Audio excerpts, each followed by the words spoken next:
Clinton to now drop out of the race altogether. McGovern says former President Bill Clinton is disappointed by the news. He called him today, but that there are no hard feelings. And Barack Obama winning the endorsements of 4 new superdelegates today after his big win in North Carolina and closer than expected finish in Indiana.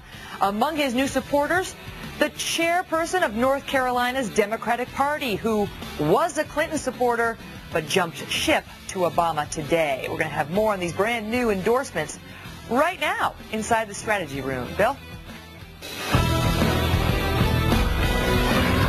All right, let's have it out. Best part of the show right now inside the strategy room. Tonight, today's super battle score, Obama 4, Clinton 0. So with a Democratic race that will likely come down to those crucial superdelegates, of which there are 260 uncommitted right now. What does Clinton need to do to win them over? Here now, Kirsten Powers on the left, Patrick Ruffini on the right. Good evening to both of you. What did you think of her today in West Virginia, by the way? Did you see her standing out there all by herself up there? What was your impression? I mean, I'm always sort of surprised at how resilient she can be. I know some people were saying that, oh, she looked very lonely standing there by herself, but I think, you know, considering where she is right now, which is not a very good place, she looked as good as could be expected. All right, Patrick, here is her pitch. It goes to electability. I am the strongest candidate against John McCain. Her words from today, Patrick. What about it?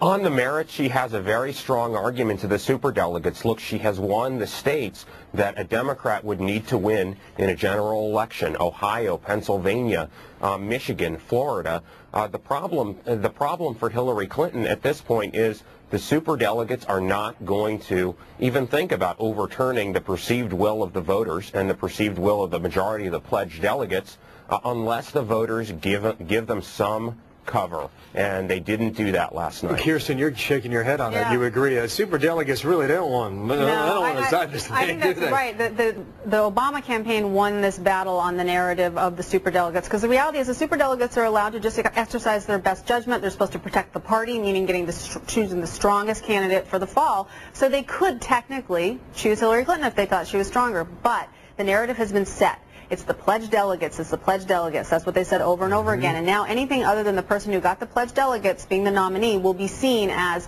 having been stolen. All right, on the screen now, Dianne Feinstein came out today, and she said the following. She's a Clinton supporter, by the way.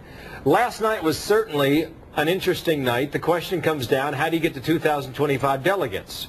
And I want to talk to Senator Clinton. I'd like to know what her strategy is. She's my friend, and I'm loyal.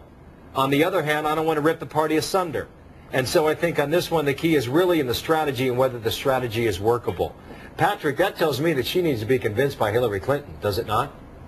Well, there are indications out today.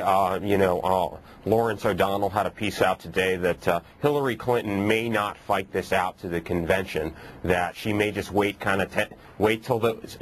out until those June 3rd primaries, not really wage a scorched earth campaign from now until then, and just wait it out, take one last shot at the superdelegates and get out effectively by June 15th. So it looks like, we're not going to see, 10 ballots on the floor in Denver. I would love to, as a Republican, I would love to see that. I just don't, after last night, I don't see it happening. The suggestion there from Patrick is that she's going to bring this in for a soft landing.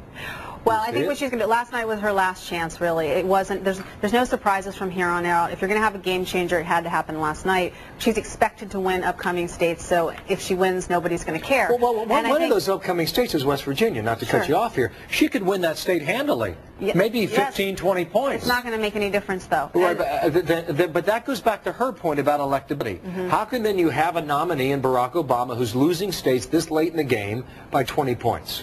Because it goes back to the narrative about the pledged delegates. Nobody wants to overrule that. I don't think most of the Democratic superdelegates buy the idea that he's not electable. Maybe some of the people who haven't decided yet are open to that idea, though it doesn't seem to be a super strong argument. I think that she's still waiting for something really horrible to happen. I mean, look, Barack Obama has weathered some pretty major scandals so far and seems to be fine, but there's no downside for her to keep going and making her case. And see Patrick, I'll give you the last word down there in Washington. I definitely agree with Kirsten on this. This is a very tough situation for Hillary Clinton, and I have to say that I think Barack Obama's weaknesses have not been completely exposed. You had over 50% of the voters in North Carolina who said maybe the Reverend Wright issue was a legitimate and important issue, overwhelmingly voted for Hillary Clinton. Independents and Republicans have not been heard from in this process, so they may be nominating the weaker candidate. Well, Patrick Ruffini, thank you. Kirsten Powers, thanks to you as well in the strategy room. Megan?